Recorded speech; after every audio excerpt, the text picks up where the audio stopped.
In the beginning, there was darkness, and then ending, giving birth to an endless expanding existence of time, space, and matter. Now see further than we've ever imagined, beyond the limits of our existence, in a place we call the universe. In the distant corners of our solar system, ice giants Uranus and Neptune are violent worlds.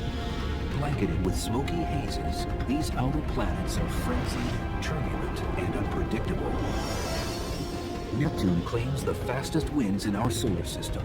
Like an apparition, its great dark spot surfaces and vanishes without warning.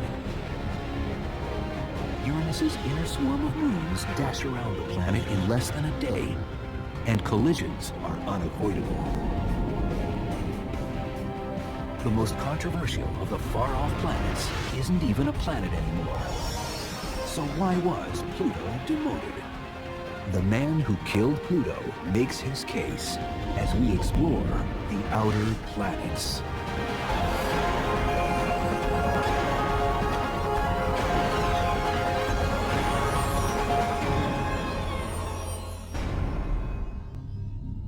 Meet the man who killed Pluto.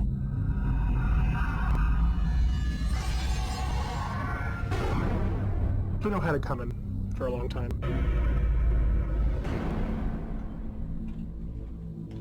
Caltech astronomer Mike Brown set in motion a chain of events that reduced the long-established number of planets in our solar system from 9 to just 8.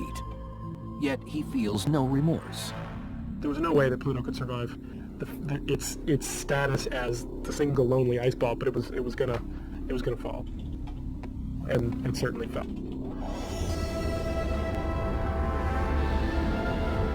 Among our planets, Pluto was long considered to be a bit different.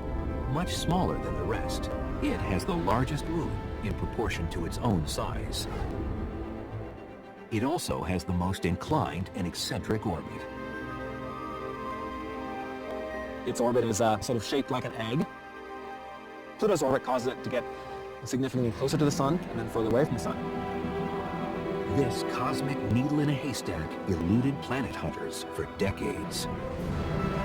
The eighth planet, Neptune, had been discovered in 1846, and astronomers at the turn of the century were convinced there was a ninth planet in the far reaches of our solar system.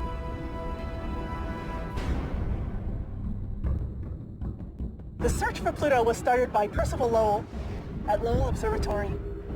He thought there was a planet X there that was perturbing the orbits of Uranus and Neptune. Before finding the elusive planet, Lowell passed away. But the observatory's research assistant, Clyde Tombaugh, continued his quest. In 1930, at the age of 24, Tombaugh captured an image of an object that seemed to validate Lowell's predictions. The discovery was announced to the world, and the object was given an official name: Pluto. But was Pluto Planet X? Some scientists argued that Pluto was far too small and didn't have enough mass to significantly perturb the orbits of its neighboring gas giants, Uranus and Neptune. Astronomers have since realized that there is no such Planet X. It had been predicted using inaccurate estimates of Neptune's mass.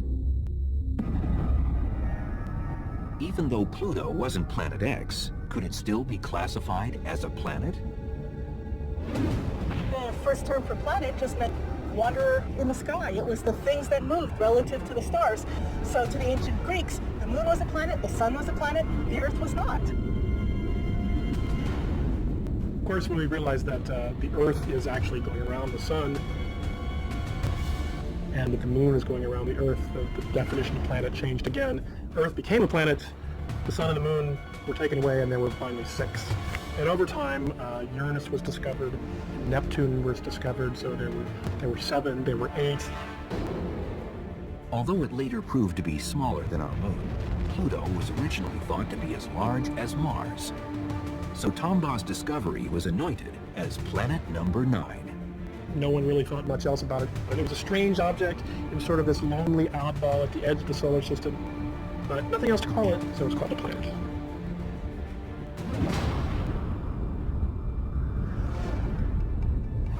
Because of its great distance from the sun, Pluto takes its name from the Roman god of the underworld.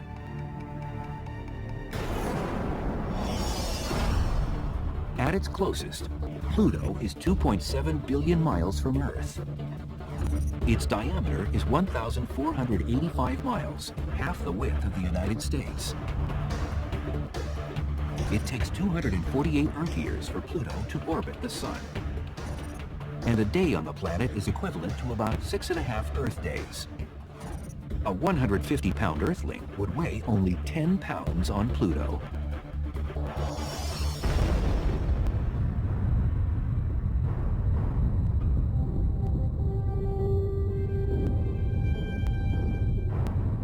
It's a testament to modern technology that we know anything at all about the surface of Pluto.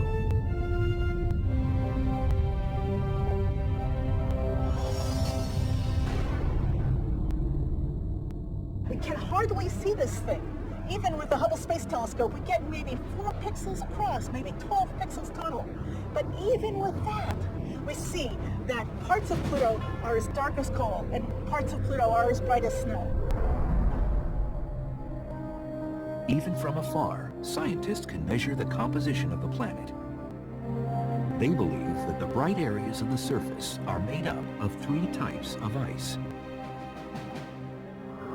One is carbon monoxide, one is methane, which is the same as natural gas. And then the third is nitrogen, the same stuff that we have breathing here in our atmosphere. The dark areas are probably solid rock. The darker areas are almost certainly silicates of some sort. Silicates not unlike the rocks that we see here. That means there's silicon in them and there's oxygen in them.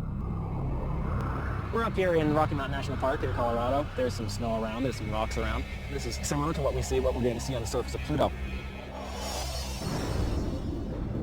A traveler to Pluto would find that despite the snowy surface, it is a very dim place. About 30 or 40 times further away from the sun than the Earth is. This means that the sunlight hitting the surface of Pluto is about 1,000 times fainter than it is on the Earth. It's maybe about the same brightness as being outside under a dim street light at night. You could probably, you could take a book, you could probably read it there. Take a headlamp though, take a flashlight, it'd help out.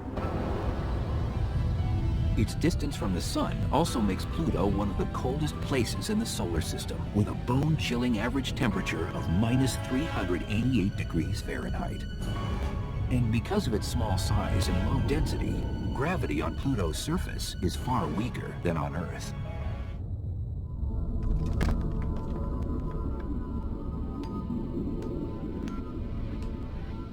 Now some things are going to be a little easier to do on Pluto if you're really into rock climbing. And doing some vertical climbing here, well, it's always exciting, but gravity is always the challenge. Pluto's gravity is roughly 1/15th of the Earth's. It's not like if you're standing on the surface, you would float away. Now, if you fell off that face when you were climbing up Pluto, you'd still want to have your rope there. You'd still accelerate down to the surface. So don't leave the rope at home. Scientists would love to chip away at the surface of Pluto because hidden within its rocks is a whole missing chapter in the history of our solar system. Pluto's a great planet. I mean, it's what I think is really great about it. It's sort of the ultimate time machine in our solar system. It really shows us what the environment of the solar system was like 4.5 billion years ago when it's formed. The surface there is much more ancient than you're going to find almost anywhere else in the solar system. And if you're looking for rock on the Earth has been around for that same time period, 4.5 billion years or so. But if you're looking for rock that's that old on the Earth, you're not going to find it. And that's because the Earth is sort of constantly recycling its material. We have plate tectonics going on that sucks all this material back into the mantle. You have volcanism going on that pumps out new material and processes the surface. So it's really a much younger surface on the Earth compared with the ancient surface that we're going to see on Pluto. The rocks that we're sitting on here have been processed by the high pressures in the Earth. On Pluto, it's more primitive. Primitive, but far from pristine. Pluto is likely riddled with impact craters.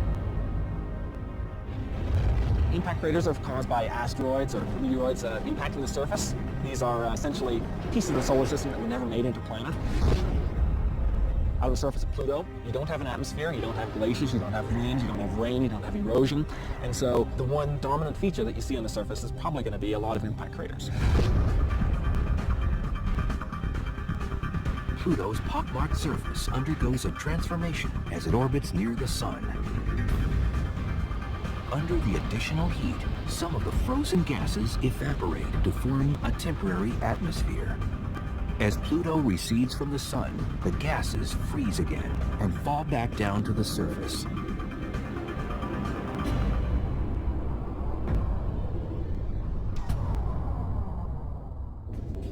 For more than 75 years, this far-out icy object staked its claim as our 9th planet. So why is this little piece of snowy rock now causing such controversy? Why was Pluto kicked out of the solar system's most exclusive club?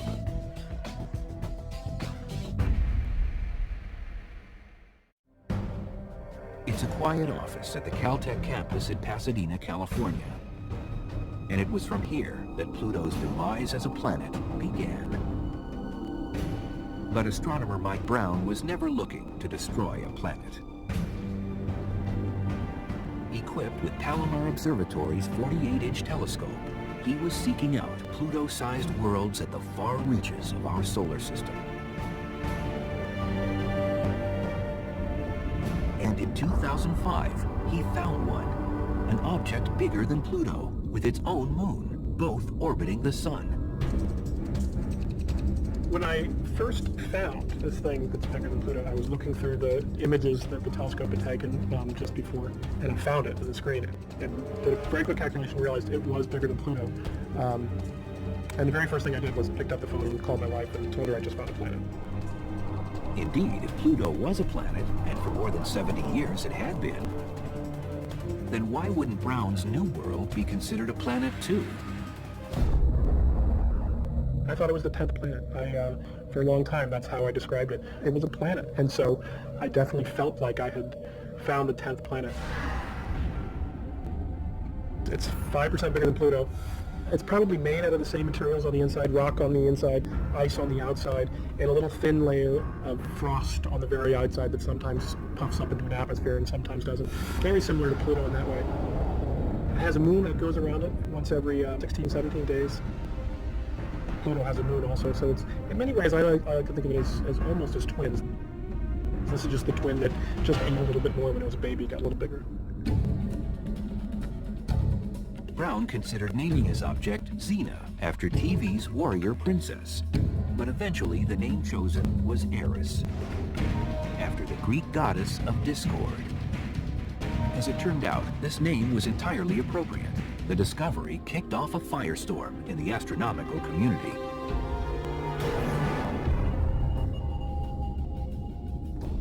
Now the very definition of a planet was being hotly debated. Would Eris officially become our 10th planet, or would Pluto-sized objects be reevaluated as a whole? The argument was brought to the table in a 2006 meeting of the International Astronomical Union in Prague. A vote was taken, and the term planet was defined scientifically for the first time. Those who are in favor of Resolution 6A, which introduces this new category of Trans-Neptunian objects with Pluto as a planet. The recommendation is that we consider Pluto and other similar trans-Neptunian objects to be in a special class. We didn't reconsider Pluto's status because we learned anything new about Pluto that made it less interesting. Instead, scientists say the issue was addressed because they learned about Eris and other large Kuiper Belt objects. The Kuiper Belt is a 3.5 billion mile wide region in the outer solar system near Pluto. It's home to hundreds of thousands of icy objects, the first of which was discovered in 1992.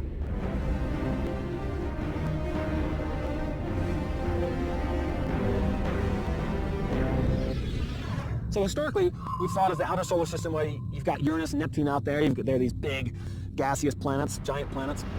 And then just beyond that, you've got this little straggler Pluto that doesn't really fit into the picture. Well, now we found all these other Kuiper Belt objects. What we're seeing is that maybe Pluto is really just the first of these many, many bodies of the Kuiper Belt that are this wide diversity of small icy bodies at the outer solar system.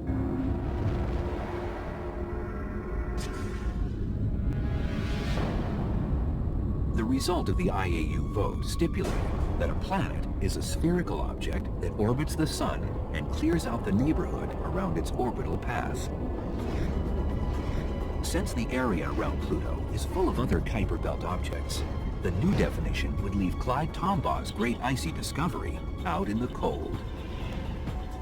Pluto's 76-year reign as the 9th planet was over.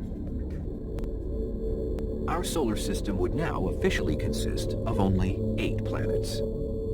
Objects like Pluto and Eris were given the new classification, dwarf planets. Dwarf planets possess the same characteristics as planets, but do not have a clear orbital path. Under the new definition, Ceres, the largest asteroid in our solar system, is also a dwarf planet.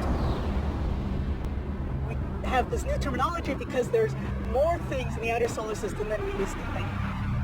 It's like all you could see is one skyscraper, and now all of a sudden you have a whole city in front of you.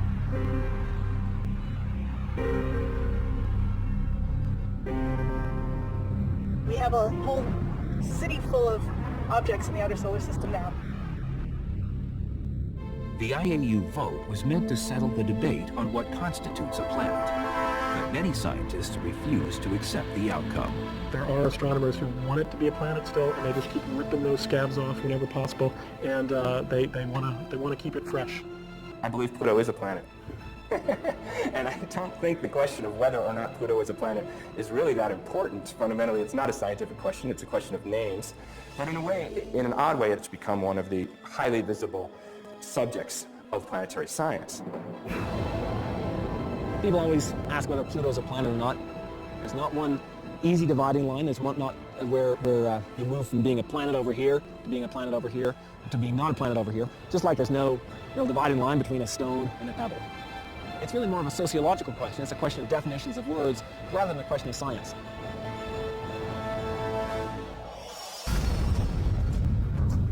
Although no longer officially a planet, scientific interest in Pluto hasn't waned. Even as the vote was being taken in Prague, a NASA spacecraft called New Horizons was already on its way to exploring this far-off world.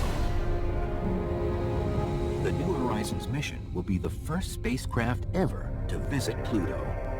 By going to Pluto, studying Pluto, it's no longer a mission to a singular object, but it's actually a mission to one of a class of objects that we get to learn about.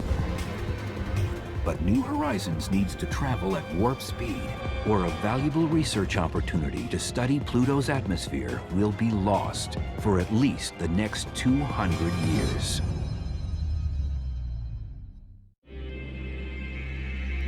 The New Horizons spacecraft is headed for a rendezvous with Pluto. We have confirmation of spacecraft separation. But scientists are trying to beat the clock. Because as Pluto recedes from the Sun, its 62-year-long winter is coming. And when winter comes to Pluto, the dwarf planet's atmosphere will freeze and fall to the ground. If it collapses too much, it might just be a lot less interesting. You might not have as interesting chemistry. And we want to know what the temperature and the composition and the structure and the winds on the atmosphere. To get there in time, New Horizons is blazing through the solar system at more than 45,000 miles an hour. That's 12 miles a second. At that speed, a trip from Los Angeles to New York would take about 3.5 minutes. So this is the fastest spacecraft that was ever launched from the Earth. In fact, it took about 6 hours to get out to the 250,000 miles to make it out to the moon. You can compare that to the couple of days that it took the Apollo astronauts to get out that same distance. New Horizons will pass by Jupiter in just 13 months. But the outer solar system is so big that it's going to take us another 8 years to get to Pluto. Even with its unprecedented speed, New Horizons won't reach Pluto until July of 2015. Pluto's just a big mystery. It's exciting to me that there's a spacecraft on its way there, and that in a few years we'll, this sort of blank slate of a world will be richly filled in with pictures and detailed data. About 4 billion miles from Pluto, Uranus is a mesmerizing blue marble. And it's really strikingly beautiful and different from the other planets. It's a giant blue, pale blue, fuzzy ball sitting there in space against the darkness of space. And it's just that striking blue color and the almost pure featurelessness of it. It seems unreal. It looks as though it was sort of created by some movie special effects person. Because how could you have a planet that large and that perfect and just this giant featureless blue? Uranus is 1.6 billion miles from Earth. It has a diameter of nearly 32,000 miles, 4 times Earth's diameter.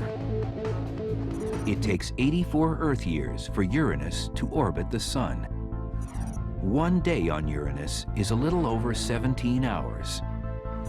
If you weigh 150 pounds on Earth, you would weigh 133 pounds on Uranus. Named after the Greek god of the sky, Uranus has the most off-kilter axis of any planet in the solar system. At an angle of 98 degrees, the planet is actually spinning on its side. What that means is that at one time of the year, only one hemisphere is pointing towards the sun. The other hemisphere is complete darkness. The time for Uranus to orbit the sun is about 84 years, which means that for half of that time, or 40 years, one hemisphere is in sunlight and the other hemisphere is in dark. It's like the Arctic Circle on Earth, except for it's the whole planet. That tilt is so extreme that in a sense, the whole northern hemisphere is the Arctic, and the whole southern hemisphere is the Antarctic. Uranus owes its cool bluish-green color to methane. The methane absorbs red and orange wavelengths from sunlight, but reflects blue and green. And its soft appearance is due to something that's familiar to anyone who lives in a big city: smog.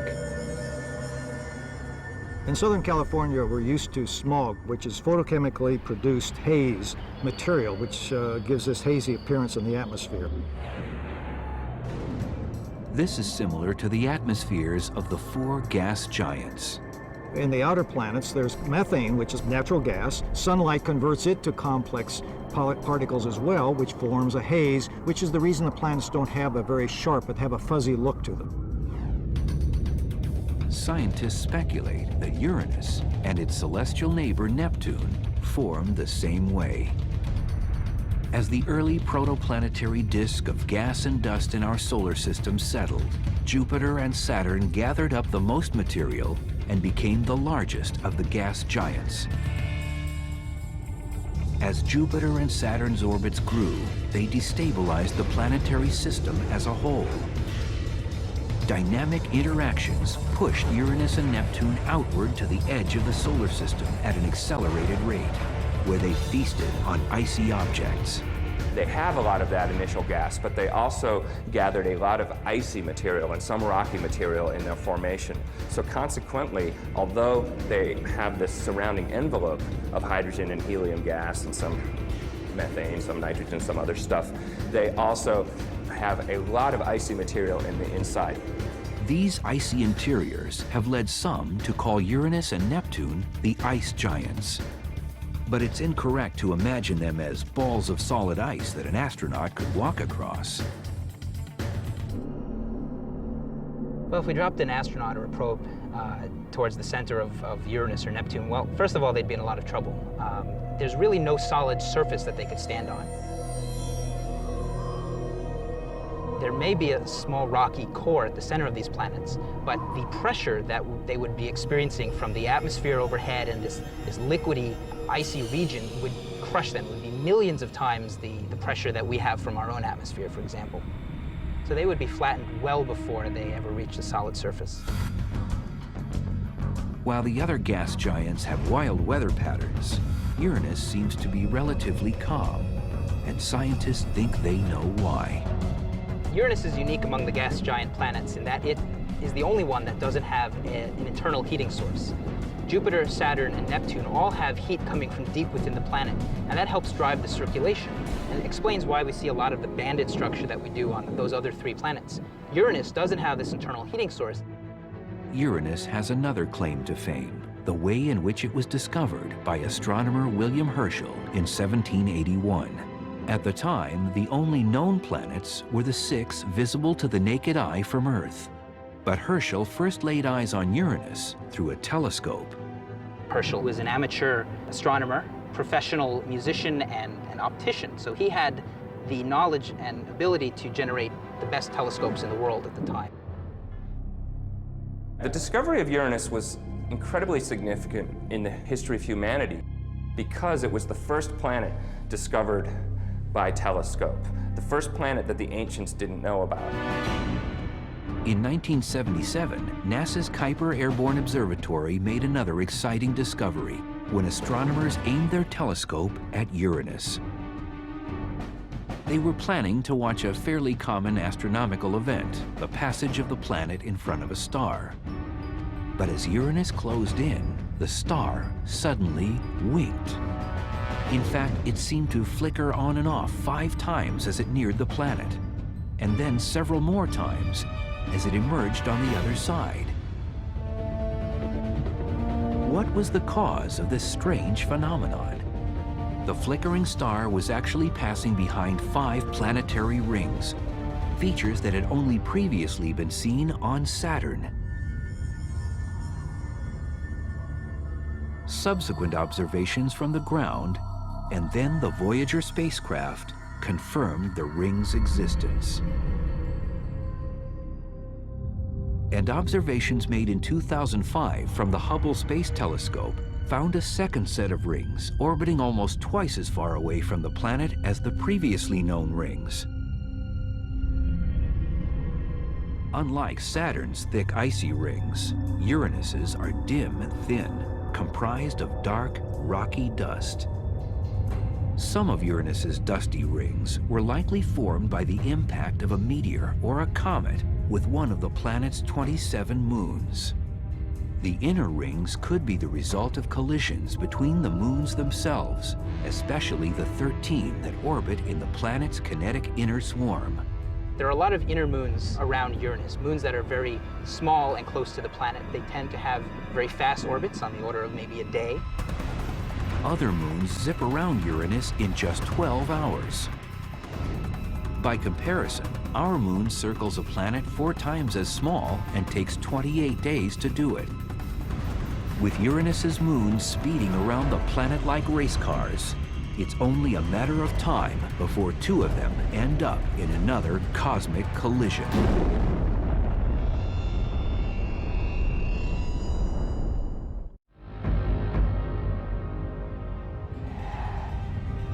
Circling the planet Uranus is a swirling system of moons.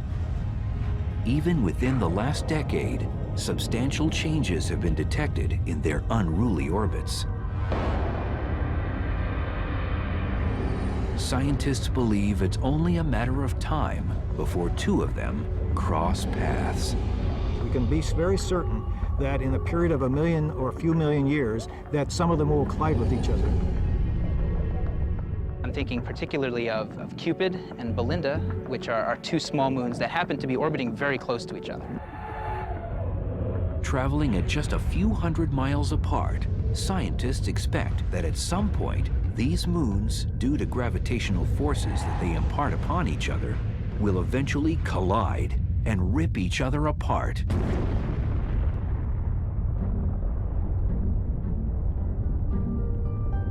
It will be a bad day for the moons, but a welcome event for the planet's ring system. The debris that's released from that can potentially generate a new ring around Uranus. Uranus shares the outer solar system with its sister planet Neptune. A gleaming sapphire some 3 billion miles away from the Sun. With the demotion of Pluto, Neptune is now our outermost planet.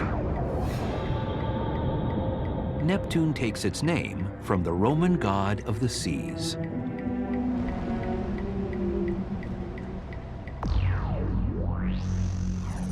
Neptune is 2.68 billion miles from Earth. Measuring roughly 30,000 miles, Neptune's diameter is 4 times that of Earth's. A year on Neptune is equivalent to 165 Earth years, and a day lasts 16.1 hours. If you weigh 150 pounds on Earth, you would tilt the scales at 169 pounds on Neptune. Like all the outer planets, Neptune rotates much faster than Earth, and this rapid spin helps to create violent winds. In fact, the highest winds recorded on any planet in the solar system are on Neptune. You have winds of sometimes over 1,000 miles per hour, and commonly 750 miles per hour, raging in that upper atmosphere. And we're not quite sure why, so there's a little bit of mystery. What puzzles scientists is why Neptune's winds blow even stronger than those on the other outer planets, with speeds 2 to 3 times faster than in Jupiter's blustery Great Red Spot.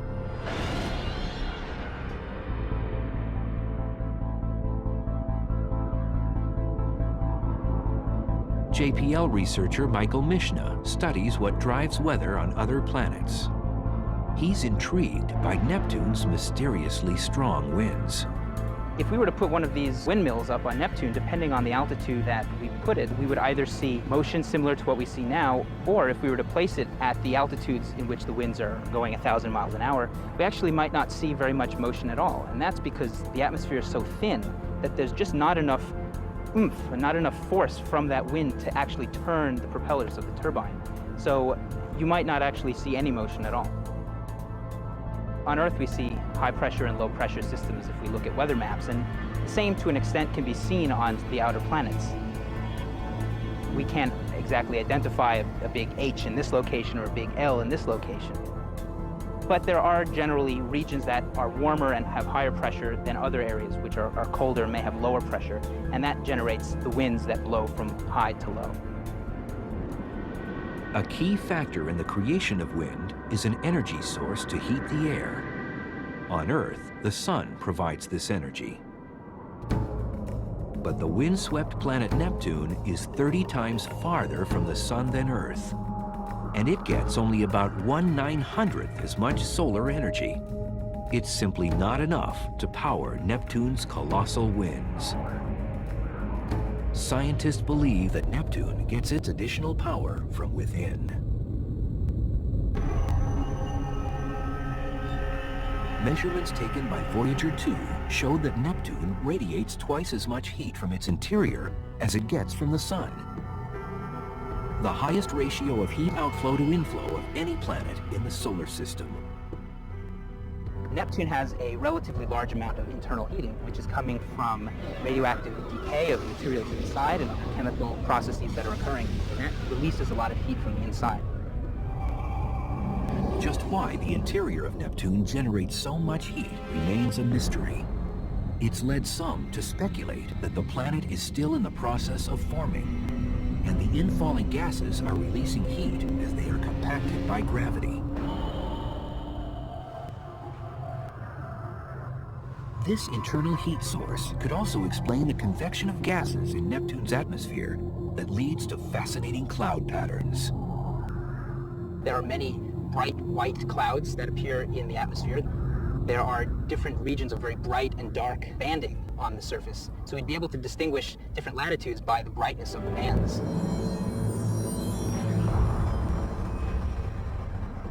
Scientists believe that the banding patterns have something to do with Neptune's cloud composition. These are probably made of methane, and they move very fast around the planet as well. Neptune's wind movement is unlike anything we are accustomed to. These are giant storm systems. Storm systems that would dwarf anything that we see on Earth. In 1989, Voyager 2 snapped a photograph that shocked the mission scientists. Neptune had a huge storm, a great dark spot in its southern hemisphere. Stretching 8,000 miles wide, large enough for our Earth to fit in the center, the storm resembled Jupiter's infamous Great Red Spot. The Great Red Spot is a huge anticyclone, which is fed by many smaller storms that keeps it alive, if you like. Otherwise, it would dissipate and disappear. In the case of the Great Dark Spot, we believe it's more of an instability in the atmosphere, which rocks back and forth because of the flows in that very fast atmosphere. Just 5 years after the spot was first discovered, scientists were in for another surprise. The Hubble Space Telescope turned its eye toward Neptune, only to see that the largest storm on the planet was gone.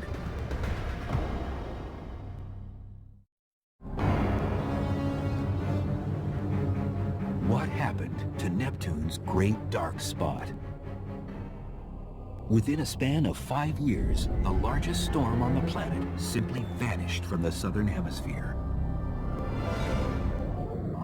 But that didn't mean the end of megastorms on Neptune.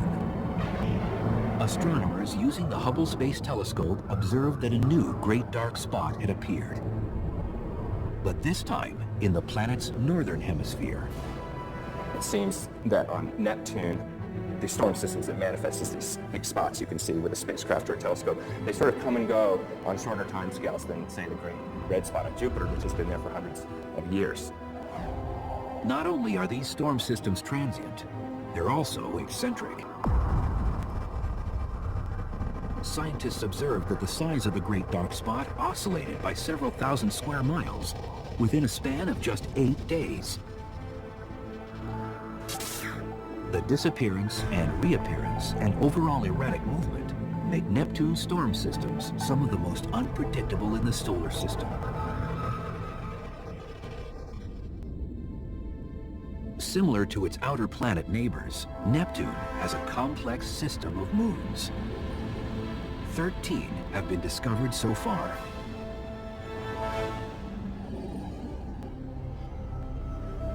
Some of Neptune's moons may have originally formed elsewhere in the solar system. Neptune's probably capturing these moons from the vast amount of material that's actually in our solar system beyond the orbit of Neptune and Pluto. There is a lot of very icy bodies, small bodies, planetesimals and other rocky things that pass through our solar system, and other debris. Every so often, some of this debris might collide with each other, and then they get pushed in towards the solar system. Some of these icy bodies end up as comets. But if one is pushed in the right direction at the right time, it can be captured by a planet's gravitational pull, becoming a moon. Neptune's largest moon, Triton, is roughly the size of Earth's moon. It is the coldest object in our solar system ever observed by astronomers, even more frigid than Pluto. Only 40 degrees above absolute zero, about minus 390 degrees Fahrenheit. So cold that the nitrogen, which would normally be in a gaseous form, forms an icy polar cap on this moon. Triton's so cold primarily because the surface is so reflective. About 70% of the light that hits the surface of Triton is reflected back. And with that much light not being absorbed by the planet, it just gets very, very cold. Triton could well be similar in composition to Pluto. We see ices on the surface there. One of the fascinating things that we see on the surface of Triton are actually plumes, essentially volcanoes. When we see these plumes, we've actually seen them coming out in real time with the Voyager spacecraft when it went past Neptune and Triton. Unlike Earth's volcanoes, Triton's geyser-like eruptions spew a mixture of liquid nitrogen, methane, and ammonia. And an upsurge instantly freezes as it rockets 5 miles high into its thin atmosphere. Once airborne, the ice can be carried along for miles by winds in the atmosphere before snowing back down onto the surface.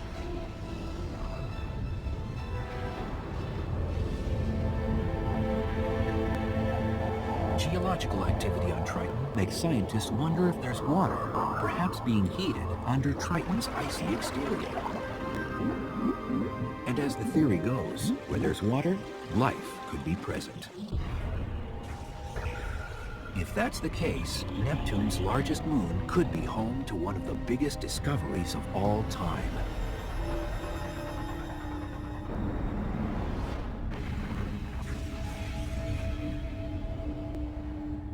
But due to planning and transit times, it will be at least 2 decades before we approach Uranus or Neptune again. We've had discussions, but there are no current plans. We could with Voyager, where we just had a brief flyby, and we managed to collect a lot of discovery. But in fact, we need to get back to pursue those discoveries. In the meantime, scientists will be focused on New Horizons as it rockets even closer to Pluto. On board, in addition to a cluster of scientific instruments, is a small canister of ashes. Those of Pluto's discoverer, Clyde Tombaugh, who died in 1997 at the age of 90. I'm not involved in New Horizons mission at all, but I can tell you from my point of view, I'm very excited about it. We really don't have any good ideas of what the actual features on the surface of Pluto are going to be like. That's why these small-scale pictures, getting actual close-ups, is going to be so important. As spacecraft, probes, and telescopes are sent to the far reaches of our celestial neighborhood, we come one step closer to deciphering the expansive universe. Our technology and our imaginations can help bring these far-off alien worlds to life. As we look at them with awe and wonder, we can only fathom what unexplored mysteries lie deep within.